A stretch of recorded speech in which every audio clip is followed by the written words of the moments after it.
തനിയാവർത്തനത്തിലൂടെ മലയാള cinema പ്രേക്ഷകരെ പുതിയൊരു അനുഭവ തലത്തിൽ എത്തിച്ച തിരക്കഥാകൃത്താണ് ശ്രീ ലോഹിദാസ്. നാം ചുറ്റും കാണുന്ന ജീവിതങ്ങളെ കഥാപാത്രങ്ങളാക്കി നമ്മുടെ മനസ്സിനെ സ്പർശിക്കുന്ന നിരവധി സിനിമകൾ ഇദ്ദേഹത്തിൻ്റെ തൂരികയിൽ നിന്ന് കടന്നു വന്നിട്ടുണ്ട്. തിരക്കഥയിൽ നിന്ന് സംവിധാനത്തിലേക്ക് കടന്നു വന്നിരിക്കുകയാണ് അദ്ദേഹം ഇപ്പോൾ. കസ്തൂരിമാൻ എന്ന മലയാള സിനിമ തമിഴിൽ റീമേക്ക് ചെയ്യാനുള്ള തിരക്കിലാണിപ്പോൾ. ശ്രീ ലോഹിദാസിനെ നമ്മുടെ സ്നേഹപൂർവ്വം പരിപാടിയിലേക്ക് ക്ഷണിക്കുന്നു. നമസ്കാരം സാർ. നമസ്കാരം. വളരെയേറെ സക്സസ്ഫുള്ളായിട്ടുള്ള ഒരു സ്ക്രിപ്റ്റ് റൈറ്ററായിരുന്നു താങ്കൾ. തനിയാവർത്തനം തുടങ്ങി ദ മോസ്റ്റ് എമോഷണൽ ആൻഡ് എന്താ പറയുക, ആ പടം കണ്ടിട്ട് ഞാൻ ഒരുപാട് എഫക്റ്റഡായി. ആ പടം കണ്ടിട്ട് there was some very emotional ടേമോയിൽ ഉണ്ടായിരുന്നു. നമ്മളെല്ലാവരും I think we go through that kind of one stage അല്ലേ. It's like tight rope walking മാതിരി, ഇങ്ങനെ ആവോ അങ്ങനെ ആവോ. ഇങ്ങനെ ഒരു സക്സസ്ഫുള്ളായിട്ടുള്ള കഥകൾ കുറേ എഴുതിയിട്ടുണ്ട്. ഏത് സംഭവമാണ് സാറിനെ ഒരു സംവിധാനത്തിലേക്ക് തിരിച്ചതെന്ന് പറയാൻ പറ്റുമോ?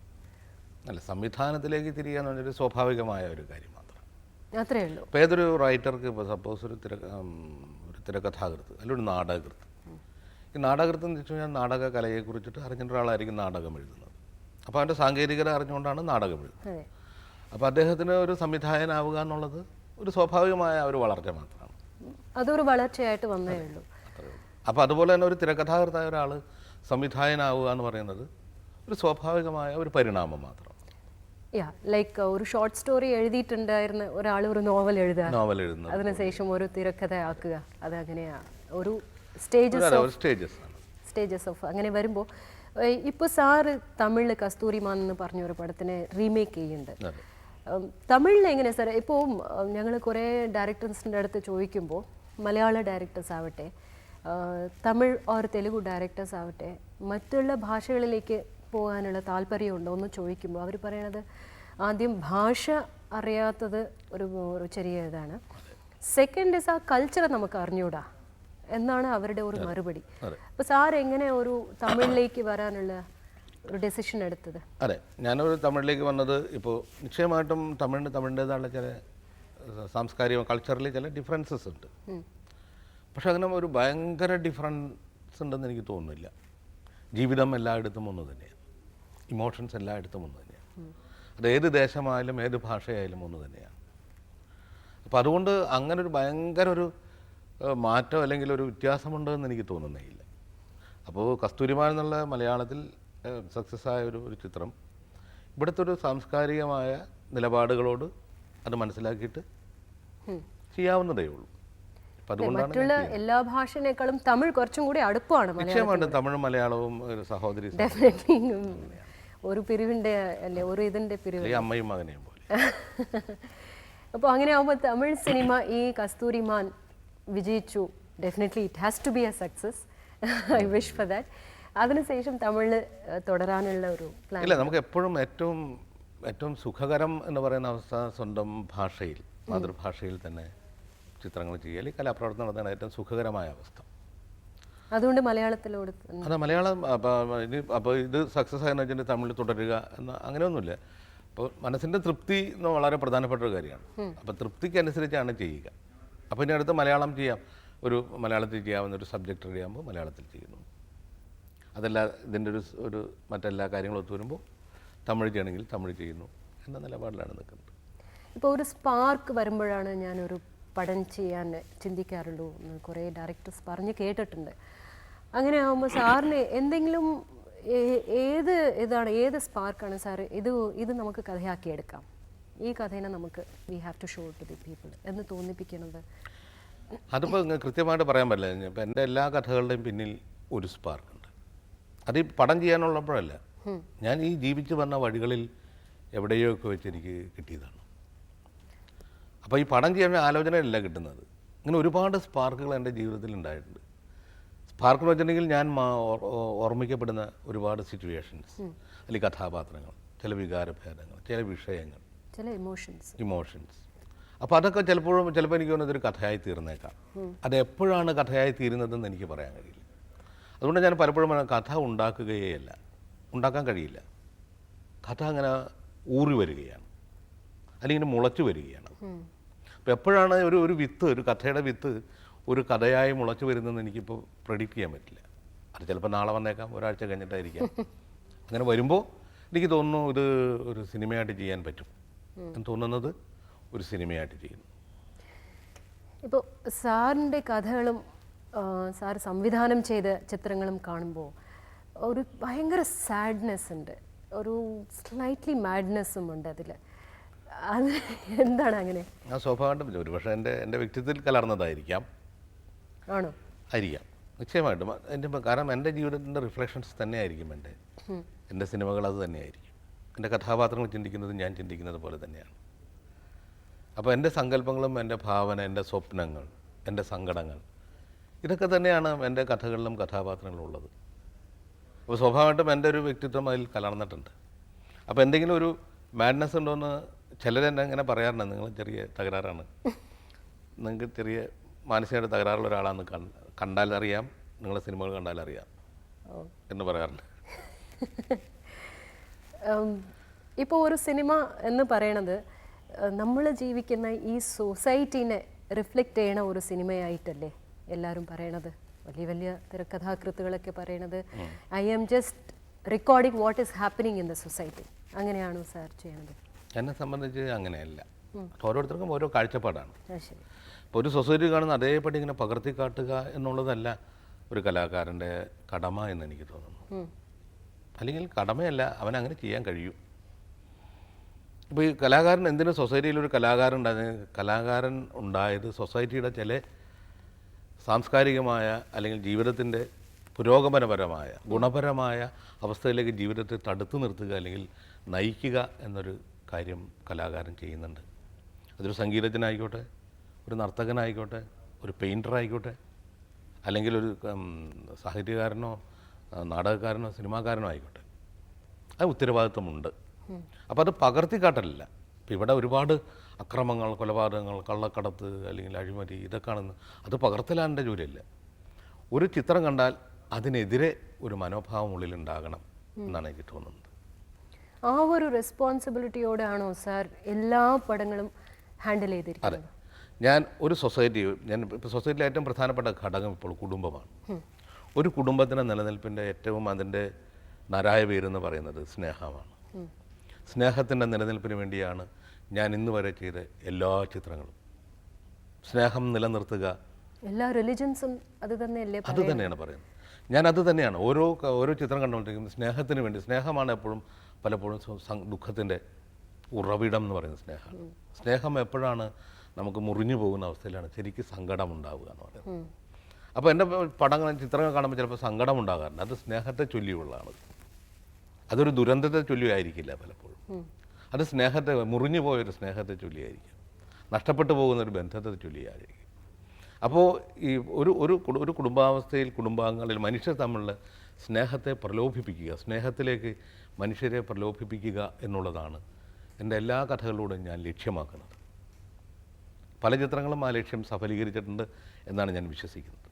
സോ ആ ജോൺറിൽ നോക്കുമ്പോൾ ആ ഒരു റെസ്പോൺസിബിലിറ്റിയാണ് സാറിൻ്റെ പടത്തിൻ്റെ കൂടെ സാറ് പറയാൻ വരുന്നത്. അതെ, അതിപ്പോൾ ഞാനൊരു മനഃപൂർവ്വമായിട്ട് പറയുന്നതേ അല്ല. ലവ് ഓൾ എന്നുള്ള. അതെ, അത് സ്വാഭാവികമായിട്ട് വന്നു തീർന്നതാണത്. ഞാൻ മനഃപൂർവ്വമായിട്ട് ഇങ്ങനെ സ്നേഹിപ്പിക്കണം എന്നൊരിതല്ലേ. ഈ കഥയുടെ റിസൾട്ടായിട്ട് അതങ്ങനെ സംഭവിക്കുന്നു. ഞാൻ എൻ്റെ കലാരൂപത്തിൻ്റെ റിസൾട്ടായിട്ട് അങ്ങനെ സംഭവിക്കാറുണ്ട് പലപ്പോഴും. ഇപ്പോൾ അമരം എന്നൊരു ചിത്രത്തിൽ ചിലപ്പോൾ ഒരു അച്ഛൻ്റെ സ്നേഹം തിരിച്ചറിയപ്പെടാതെ പോകുന്ന ഒരു അച്ഛൻ്റെ സ്നേഹത്തെക്കുറിച്ച് 1000 കുട്ടികൾ ചിന്തിച്ചിട്ടുണ്ടാവും. സ്വന്തം അച്ഛനെ അവർ കണ്ടിട്ടുണ്ടാകും. പലരും എന്നോട് പറഞ്ഞിട്ടുണ്ട്, അച്ചൂട്ടിയിൽ എൻ്റെ അച്ഛനെ ഞാൻ കണ്ടു, എൻ്റെ അച്ഛൻ്റെ വികാരങ്ങളെ ഞാൻ കണ്ടു. ഒരുപാട് ആളുകൾ പറഞ്ഞിട്ടുണ്ട്, ഒരുപാട് കുട്ടികൾ പറഞ്ഞിട്ടുണ്ട്. അപ്പോൾ അതായിരിക്കും ആ പടം ചെയ്ത ഏറ്റവും വലിയ നന്മ എന്ന് പറയുന്നത്. സാർ, ഇപ്പോൾ നമ്മൾ സൊസൈറ്റിയിൽ ഇങ്ങനെ പോയിക്കൊണ്ടിരിക്കുമ്പോൾ you will be observing a lot അല്ലേ? ആ ഒബ്സർവേഷനിൽ വരുന്നത് ചില റിഫ്ലക്ഷൻസ് നമ്മളിത് ഇങ്ങനെ ഒരു മേന്മയാക്കി എടുക്കാനുള്ള ഒരു ശ്രമത്തിൽ or if you want to do something for the society, അതാണ് ഈ വെളിപ്പാട് ഇങ്ങനെ അതെ, കാണിക്കുന്നത്. ഇതിപ്പോൾ ഓരോരുത്തർക്കും ഈ സൊസൈറ്റി റിഫ്ലക്ഷൻ ഓരോരുത്തരിൽ എത്തുന്നുണ്ട്. ഓരോ മൂശയിൽ നിന്നും വിരിയുന്നുണ്ട് വ്യത്യസ്തമായ രീതിയിലായിരിക്കും. ഒരേ കാര്യങ്ങൾ തന്നെ എൻ്റെ മനസ്സിൽ വെക്കുമ്പോൾ എൻ്റെ മനസ്സിൽ നിന്നുണ്ടാകുന്ന ഒരു കലാരൂപം, ഇതേ വിഷയം മറ്റൊരു കലാകാരൻ്റെ മനസ്സിൽ നിന്ന് വിരിയുന്നത് വേറെ രീതിയിലായിരിക്കും. അതിൻ്റെ വ്യത്യാസങ്ങളുണ്ടാകാം. അത് ശരിയാണ് ശരി. അപ്പോൾ ഓരോ ഒബ്സർവേഷൻ നോക്കുമ്പോൾ from the point of view as A person who was observing everything, ഒരു സൊസൈറ്റി എന്നുള്ള നിലയ്ക്ക് നമ്മുടെ യങ്സ്റ്റേഴ്സിൻ്റെ ഓർ നമ്മുടെ ഇപ്പോഴുള്ള മനുഷ്യൻ്റെ വാട്ട് ഈസ് ദെയർ സ്റ്റേറ്റ്, അധിക പ്രാധാന്യം കൊടുക്കുന്നത് ഏതോടാണ്? ലൈക്ക് പണത്തിനോടാണോ, സ്നേഹത്തോടാണോ? ഇപ്പോൾ കണ്ടുവരുന്ന ഒരു സംഗതി പലപ്പോഴും പണം ഇങ്ങനെ എല്ലാത്തിനെയും കീഴടക്കുന്നത്, എല്ലാ ജീവിതത്തിൻ്റെ എല്ലാ മൂല്യങ്ങളെയും മറികടന്നുകൊണ്ട് പണം വളരുന്ന ഒരു അവസ്ഥ ഇന്ന് കാണപ്പെടുന്നുണ്ട്. അതിനെതിരെ അത് തടഞ്ഞു നിർത്തേണ്ടതാണ്, ആ പ്രവണതയെ തടഞ്ഞു നിർത്തേണ്ടത്. കാരണം അത് ഭയങ്കര ഭീകരമായ തകർച്ചകളെ ഉണ്ടാക്കുന്നത്. ഈ പണം തന്നെയാണ് ഇപ്പം നമ്മുടെ കുടുംബ ബന്ധങ്ങൾ ഉണ്ടാകുന്ന തകർച്ചയുടെ ഒരു പ്രധാന കാരണം പണമാണ്. സ്നേഹബന്ധങ്ങളുടെ തകർച്ചയ്ക്ക് അത് തന്നെയാണ് കാരണം, പണം തന്നെയാണ് കാരണം. അപ്പം അങ്ങനെ പണം നമ്മുടെ എല്ലാത്തിനും അപ്പുറത്തേക്ക് വളർന്നു പോകുന്നത് ഭയങ്കര ഭീകരമായൊരവസ്ഥ സൊസൈറ്റിയിൽ ഉണ്ടാകുമെന്നാണ് എനിക്ക് തോന്നുന്നത്. Very dangerous. അതേമാതിരി ഇപ്പോൾ നമ്മൾ യങ്സ്റ്റേഴ്സ് കാണുമ്പോൾ ഭയങ്കരമായ ഒരു വളർച്ച, ദേ നോ എവറിത്തിങ്. ഇൻ്റർനെറ്റ് വന്നതുകൊണ്ട് the world has become very small. IT, information technology, ഇൻ്റർനെറ്റൊക്കെ വന്നുകൊണ്ട് ഇൻഫർമേഷൻസ് കിട്ടുക എന്നതിനപ്പുറം ഈ ജ്ഞാനമെന്ന് പറയുന്നത് ഇൻഫർമേഷൻസ് അല്ല, അതെ, ചില വിവരങ്ങൾ കിട്ടുന്നതേ ഉള്ളൂ. അതേസമയം നമ്മുടെ കുട്ടികൾക്ക് നഷ്ടപ്പെടുന്ന ഒരു കാര്യം ഇപ്പോൾ എനിക്കെന്നെ തോന്നുന്നു, ഭാവന നഷ്ടമാകുന്നുണ്ട്. കാരണം അവരുടെ ബാല്യം തൊട്ട് ഒരു കുട്ടി, ചെറിയ കുട്ടിയായിരിക്കും, അവൻ കണ്ണു തുറന്ന് നോക്കുമ്പോൾ കാണുന്ന ഒരു ലോകം, പിന്നെ പല കാര്യങ്ങളെക്കുറിച്ച് അവൻ ഭാവന കാണാൻ തുടങ്ങുന്നു. പൂക്കളെക്കുറിച്ച്, ഇതിനൊക്കെ ഒരുപാട് കാര്യങ്ങൾ അവനെ സഹായിച്ചിരുന്നു. ഒരു കാലത്ത് അമ്മമാർ സഹായിച്ചിരുന്നു, മുത്തശ്ശിമാർ സഹായിച്ചിരുന്നു, പ്രകൃതി സഹായിച്ചിരുന്നു. കിളികളുടെ കുയിൽ കരയുന്നത് കേട്ടാൽ അവനെങ്ങനെ നോക്കും? അവൻ്റെ സങ്കല്പത്തിലൊരു കുയിലുകൾക്ക് പല രൂപങ്ങളുണ്ടാകാം. ഒക്കെ അവൻ്റെ ഭാവന കാണുകയാണ്.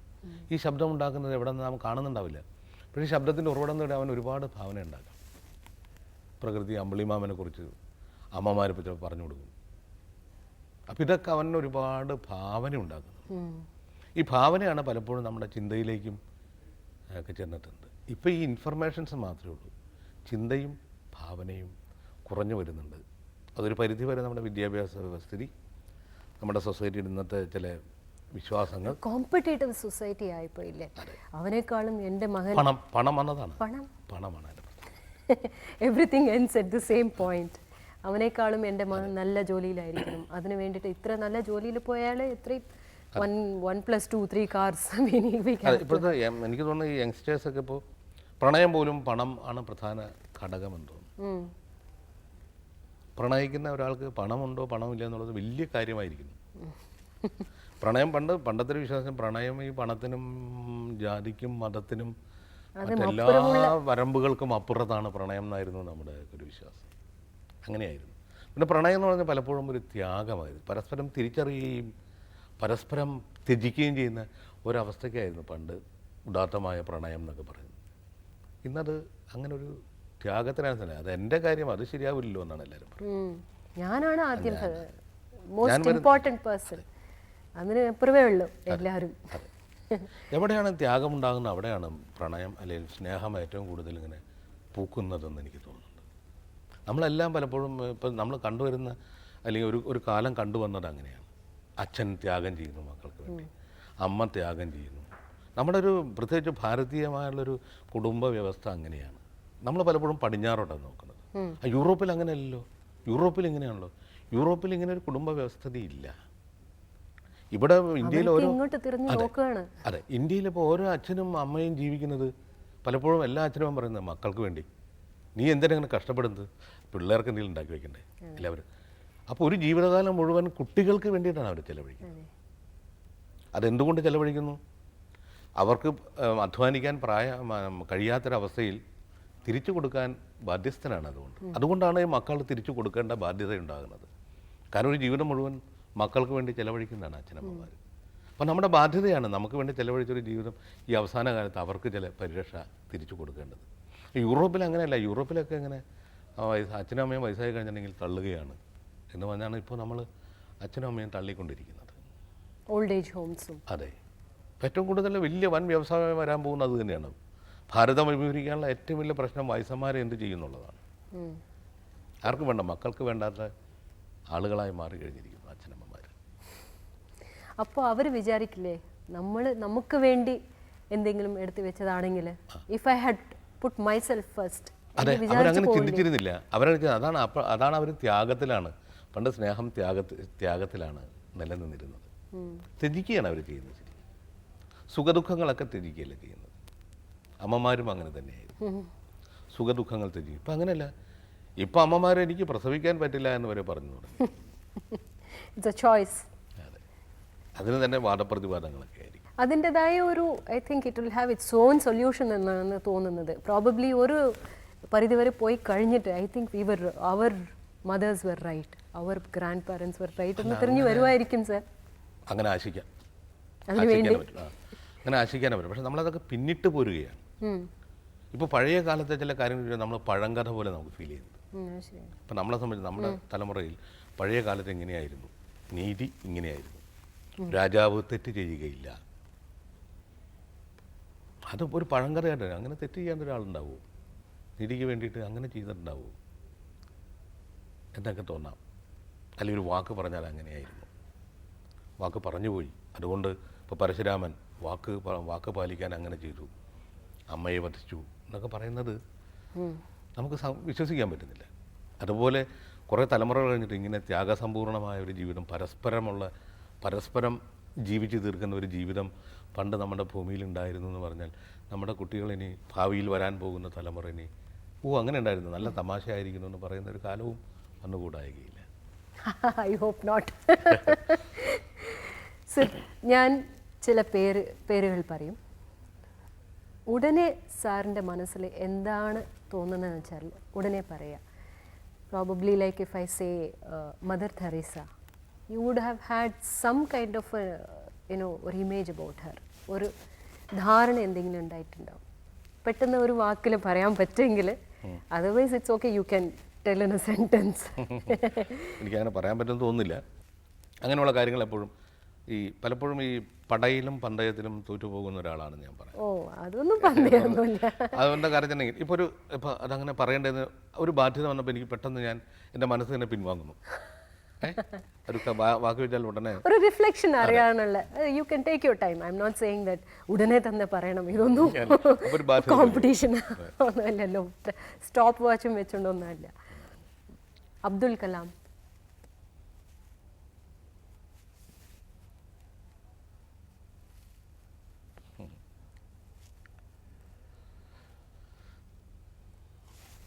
രാഷ്ട്രീയത്തിന് അതീതമായി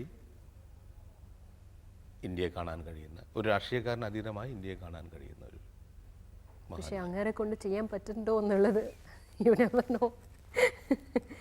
സിബി മലയിൽ. സിബി മലയിൽ എൻ്റെ അടുത്ത സുഹൃത്ത്. രാജ് കപൂർ. രാജ് കപൂർ ഒരു സ്വപ്നനായകനെ പോലെയുള്ള ഒരു താരം. സാറിൻ്റെ ജോക്കർ മീൻസ് ലൈക്ക് ഒരു ചിരിപ്പിക്കാനുള്ള ഒരു ആണിൻ്റെ പിന്നിലുള്ള, ഒരു ക്യാരക്ടറിൻ്റെ പിന്നിലുള്ള ഒരു sadness. You also said the same thing. I mean probably കുറച്ചും കൂടി കമേഴ്ഷ്യലോ വാട്ട് എവർ കളേഴ്സോടെ കൂടി. ഞാൻ ജോക്കർ ചെയ്യുന്ന കാലത്ത് എൻ്റെ ആദ്യത്തെ, പലപ്പോഴും ഞാനങ്ങനെ സിനിമകൾ ചെയ്യുമ്പോൾ ഈ ഒരു വിഷയം നേരത്തെ സിനിമകൾ വന്നിട്ടുണ്ടോ എന്ന് അന്വേഷിക്കാറുണ്ടായിരുന്നു. ഇപ്പോൾ ജോക്കർ ചെയ്യുമ്പോൾ, ഇപ്പോൾ അമരം ചെയ്തപ്പോൾ ഞാൻ ചെമ്മീനാണ് ആദ്യം കണ്ടത്. ചെമ്മീനില്ലാത്തതാണ് ഞാൻ ചെയ്യേണ്ടത് എന്നതുകൊണ്ടാണ്. അപ്പോൾ ജോക്കർ എന്നുള്ള വിഷയം മനസ്സിൽ വന്നപ്പോൾ ഞാൻ ആദ്യം ആലോചിച്ചത് മേരനാൻ ജോക്കറാണ്. അങ്ങനെ മേരനാൻ ജോക്കർ ഞാൻ അപ്പോഴാണ് കാണുന്നത്, എന്നോട് കണ്ടിട്ടില്ല. അപ്പോൾ കണ്ടപ്പോൾ എനിക്ക് തോന്നി പലപ്പോഴും ഒരു ജോക്കറിൻ്റെ സങ്കടങ്ങൾ അല്ല അതിൽ. എനിക്ക് തോന്നിയതാണ് ജോക്കറായ ഒരാളുടെ പ്രണയ സങ്കടങ്ങളാണ്. ഓട്ടോഗ്രാഫാണ് ജോക്കറിൻ്റെ, ഓട്ടോഗ്രാഫാണ്. ഞാനൊരു സർക്കസുകാരൻ്റെ സങ്കടങ്ങളാണ് ആലോചിച്ചത്, ഒരു ജോക്കറിൻ്റെ അവസ്ഥകൾ, അല്ലെങ്കിൽ ഒരു സർക്കസ് ടെൻറ്റിലെ ജീവിതങ്ങൾ ആണ് ഞാൻ ആലോചിച്ചത്. ഗുരുദത്ത് എനിക്ക് അറിയില്ല. Sorry. M T Vasudevan Nair. M T Sreenivasan എന്ന് പറഞ്ഞാൽ എന്നെ സാഹിത്യത്തിലേക്ക് പ്രലോഭിപ്പിച്ച എൻ്റെ ഒരു ഗുരുതുല്യനായ അടൂർ അടൂർ ഗോപാലകൃഷ്ണൻ മലയാള സിനിമയ്ക്ക് രാജ്യാന്തരങ്ങളിൽ പ്രശസ്തി ഉണ്ടാക്കിയ മഹത് വ്യക്തി. അരവിന്ദൻ ഒരു ഗുരുഭൂതനെ പോലെ പെട്ടെന്ന് കാണുമ്പോൾ ഒരു ഗുരുഭൂതനെ പോലെ തോന്നിക്കുന്ന വ്യക്തി. മമ്മൂട്ടി എൻ്റെ ഒരു ജ്യേഷ്ഠ സഹോദരനെ പോലെ. മോഹൻലാൽ നല്ല സുഹൃത്ത്, നിശ്ചയമായിട്ടും മമ്മൂട്ടി നല്ല നടൻ തന്നെ. രണ്ടുപേരും രണ്ട് തരത്തിലുള്ള ഒരു ആക്ടിങ് സ്റ്റൈലിൻ്റെ ആളുകളാണെന്ന് മാത്രം. രണ്ടും തത്തുല്യമായിട്ട് നല്ലതാണ്. ഏറ്റവും മലയാളം കണ്ട ഏറ്റവും റിയലിസ്റ്റിക് ആയുള്ള ഒരു ആക്ടറാണ് മോഹൻലാൽ. ദിലീപ് എൻ്റെ ഒരു അനുജനെ പോലെയുള്ള ഒരാൾ. ഈ ഒരു ചക്രം എന്ന പടത്തിൽ ആദ്യം മോഹൻലാലായിരുന്നു ആദ്യത്തെ ചോയ്സ്, പിന്നെ അത് ദിലീപ്, പിന്നെയാണ് പൃഥ്വിരാജ് അതിന് സ്റ്റെപ്പ് ഇൻ ചെയ്തതെന്ന് കേട്ടിട്ടുണ്ട്. അല്ലല്ല, ആദ്യം മോഹൻലാലും ദിലീപുമായിരുന്നു, രണ്ടുപേരും കൂടി. അത് നടന്നില്ല, പ്രോജക്റ്റ് നടന്നില്ല എന്ന് മാത്രമല്ല, പിന്നെ അത് എന്നേക്ക് വേണ്ടി നടക്കാതെ ഇരിക്കും എന്നൊരവസ്ഥയിലായിരുന്നു. അപ്പം അത് ഇനി തുടരുന്നില്ല എന്ന് പറഞ്ഞപ്പോൾ മറ്റ് ആരെ വെച്ചിട്ട് അത് ആലോചിക്കാമെന്ന് ചോദിച്ചാൽ പിന്നീട് പൃഥ്വിരാജ്. പിന്നീട് നമുക്കൊരു പരുക്കൻ ഭാവമുള്ള അല്ലെങ്കിൽ കഥാപാത്രത്തിൻ്റെ ഒരു വൈകാരിക തലത്തിലേക്ക് എത്താൻ കഴിയുന്ന ഒരാൾ എന്ന് ഞാൻ ആലോചിച്ചപ്പോൾ പിന്നുള്ള തലമുറയിൽ പൃഥ്വിരാജായിരുന്നു. അങ്ങനെയാണ് അദ്ദേഹത്തെ. കമൽഹാസന് ഒരു കലാകാരന് ആവശ്യമുള്ളതിനേക്കാൾ കൂടുതൽ ബുദ്ധിയുണ്ടോ സംശയം. ഗോപേട്ടനൊരു ഇന്ത്യൻ സിനിമ കണ്ട മികച്ച നടന്മാരിലൊരാളാണ്. ഈ കഥാപാത്രത്തിൻ്റെ ഈ ബോഡി ലാംഗ്വേജിലേക്ക് ഇത്രമാത്രം ഒതുങ്ങാൻ കഴിയുന്നൊരു നടൻ നമുക്കുണ്ടെന്ന് തോന്നുന്നില്ല. ശാരദ ഒരു കാലത്ത് തന്നെ ഒരുപാട് കരയിപ്പിച്ച നടി. സാറിനെ കരയിപ്പിച്ച നടി, സാർ ഞങ്ങളെയൊക്കെ കരയിപ്പിച്ചിട്ടില്ലേ? കരച്ചിൽ നല്ലതാണ്.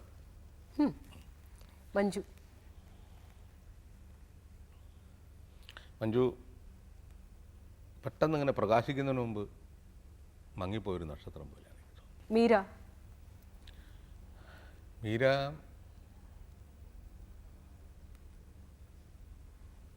കഥാപാത്രങ്ങളുടെ ഇമോഷനിലേക്ക് പെട്ടെന്ന് സഞ്ചരിച്ച് കയറാൻ കഴിയുന്ന കുട്ടിയാണ്. കഥാപാത്രം ഇമോഷൻ, സ്വന്തം ഇമോഷനൊക്കെയുള്ള ശേഷി ഉണ്ട് ആ കുട്ടി. അതാണ് ആ കുട്ടിയുടെ ശേഷിയും. ആ സ്വന്തം ഇമോഷനായിട്ട് മാറും. ആ സ്വന്തം ഇമോഷനായിട്ട് മാറുമ്പോൾ സ്വന്തമായിട്ട് ഇമോട്ട് ചെയ്യും, റിയലായിട്ട് ഇമോട്ട് ചെയ്യാൻ പറ്റും. പിന്നെ മഞ്ജു മീര നമ്മൾ വ്യത്യാസം, മീര കുറെ കൂടി ഫെമിനിനാണ്, കുറെ കൂടി ഫെമിനിനാണ്. മഞ്ജു അത്ര ഫെമിനിനല്ല. രണ്ടും നമ്മൾ രണ്ടും എൻ്റെ കുട്ടികൾ തന്നെയാണ്. അതൊരു ഒരുപക്ഷെ പ്ലസ് പോയിന്റ് ആവും. ഒരു പെൺകുട്ടി എന്ന നിലയിൽ കുറെ കൂടി ഫെമിനിനാണ്. ഒരു സിനിമയ്ക്കുള്ള ഒരു പവർ എന്താണെന്ന് വെച്ചാൽ ചിന്തിപ്പിക്കുക. സാറ് പറഞ്ഞ മാതിരി സിനിമയുടെ ആദ്യത്തെ കാര്യം വിനോദിപ്പിക്കുക. ആദ്യം വിനോദിപ്പിക്കുക. ഒരൊറ്റ കാര്യമുണ്ട് അതിൽ. നമ്മളെ വിനോദം എന്നുള്ള വാക്കിൻ്റെ അർത്ഥം തന്നെ മാറിയിട്ടുണ്ട്. അപ്പോൾ സിനിമ ചെയ്യേണ്ട ആദ്യത്തെ കാര്യം തന്നെങ്കിൽ രസിപ്പിക്കുന്നതിലൂടെ അല്ലെങ്കിൽ വിനോദിപ്പിക്കുന്നതിലൂടെ വിജ്ഞാനം ചെയ്യിക്കുക, ചിന്ത നമ്മൾ മനഃപൂർവ്വം ചിന്തിപ്പിക്കേണ്ട കാര്യമില്ല. ഇത് സിനിമ കണ്ട് തിയേറ്ററിൽ പോകുമ്പോൾ ഇൻഗ്രീഡിയൻസ് നമുക്ക് ഇടാൻ പറ്റില്ലേ? എങ്ങനെ മനഃപൂർവ്വം ഇടാൻ പറ്റും? ഒന്നും മനഃപൂർവ്വം ചെയ്യാൻ പറ്റില്ല. അതറിയാതെ വന്ന് സംഭവിക്കുന്നതാണ്. സിനിമ കണ്ട് ഈ പ്രേക്ഷകൻ കണ്ടു കഴിഞ്ഞിട്ട് വീട്ടിൽ ചെന്ന് ഇങ്ങനെ ആലോചിക്കുക, എങ്കിലും അത് ഈ ആലോചനയാണ് ഒരു സിനിമ സമ്മാനിക്കുന്നത്. ഊണ കഴിഞ്ഞിങ്ങനെ കിടക്കാൻ നേരത്ത് എന്നാലും ആ ബാലഗോപാലൻ ഭാഷ ഒരു ഓർമ്മ, അതിന് ചുറ്റിയൊരു ചിന്ത. അപ്പോൾ നമ്മുടെ ജീവിതത്തിൽ പല കാര്യങ്ങളായിട്ട് തട്ടിച്ചു നോക്കും. എൻ്റെ അച്ഛൻ, എൻ്റെ ഭാര്യ, എൻ്റെ ഐഡന്റിറ്റി, അങ്ങനെ പലരായിട്ട് തട്ടിച്ചു നോക്കും. ഇതാണ് വേണ്ടത്. അങ്ങനെയുള്ള ഒരു പവർഫുൾ മീഡിയമായ ഈ സിനിമ ചിലപ്പോൾ സാറിന് തോന്നാറുണ്ടോ ഒരു തെറ്റായിട്ടുള്ള ഒരു കൈകളാണ്? തോന്നാറുണ്ട്. എന്ത് തോന്നും ആ നേരത്ത്? സങ്കടം തോന്നും. കാരണം ഇത് ഞാൻ വിചാരിക്കുന്നത് സമൂഹത്തെ ദോഷകരമായിരുന്ന ഒരു 3-4 ആളുകളാണ് പ്രധാനമായിട്ട് സമൂഹത്തെ നന്നാക്കേണ്ടത് പറയാം, അത് ഒരു നെഗറ്റീവ് മീനിങ് പറയണ്ട. സമൂഹത്തെ നന്നാക്കേണ്ട 4-5 ആളുകളാണ്. അല്ല, ആദ്യത്തെ ആൾ അമ്മ. അമ്മ നന്നായില്ലെങ്കിൽ ഒരു കുഞ്ഞ് നന്നാവില്ല. കാരണം അമ്മയാണ് അവൻ്റെ ആദ്യാക്ഷരം മുതൽ ഓരോ കാര്യങ്ങൾ ചൊല്ലിക്കൊടുക്കുന്നത്. അപ്പം അമ്മ നന്നാവണം. രണ്ടാമത്തെ ആൾ അധ്യാപകൻ നന്നാവണം. അധ്യാപകൻ നന്നാവണം. അതങ്ങനെ ചെയ്യാം, അതത് പഠിപ്പിക്കണം. കാരണം അവൻ്റെ അക്ഷരങ്ങൾ മുതൽ അവൻ്റെ മനസ്സിന് ഒരു വെള്ളക്കടലാസ് പോലുള്ള മനസ്സിൽ ആദ്യാക്ഷരങ്ങൾ എഴുതി കൊടുക്കുന്ന ആളാണ് അധ്യാപകൻ. ഡെഫിനറ്റ് അധ്യാപകൻ നന്നാവണം. ചങ്ങാതി നന്നാവണം, നല്ല ചങ്ങാതിയായിരിക്കും. പിന്നെ വേണ്ടത് ജനകീയ കലാകാരൻ നന്നാവണം. ഒരു ജനകീയ കലാകാരനാണ് പിന്നീട് സൊസൈറ്റിയെ മൊത്തത്തിൽ ബാധിക്കുന്ന ഒരാൾ. അവൻ്റെ സങ്കല്പങ്ങളിൽ മുഴുവൻ കുത്തി നിറയ്ക്കുന്നത് പല കാര്യങ്ങളും, അവനെ സങ്കല്പിക്കുന്നത്, അവനെ ശുദ്ധീകരിക്കുന്നത്, അവനെ വേദനപ്പെടുത്തുന്നത്, ചിന്തിപ്പിക്കുന്നത്, ഇതെല്ലാം കലാരൂപങ്ങളാണ്. അപ്പോൾ ജനകീയ കലാകാരൻ നന്നാവണം. ഇത്ര 4 പേര് നന്നായാൽ പോലീസ് വേണ്ട. 5ാമത്തെ പറഞ്ഞില്ലല്ലോ സർ. ഞാൻ വിട്ടുപോയി, ഞാൻ പിന്നെ പറയാം. സാറിൻ്റെ ഈ പ്രയാണം തുടരണം അക്രോസ് ദി ലാംഗ്വേജ് ബാരിയേഴ്സ്. അതെ, ഭാഷ, ബിക്കോസ് ഫീലിങ്സ് ആർ യൂണിവേഴ്സൽ. അപ്പോൾ അതിനുവേണ്ടി ഞങ്ങൾ പ്രാർത്ഥിക്കും. I cannot wish you because you are such A great personality. Thank you very much.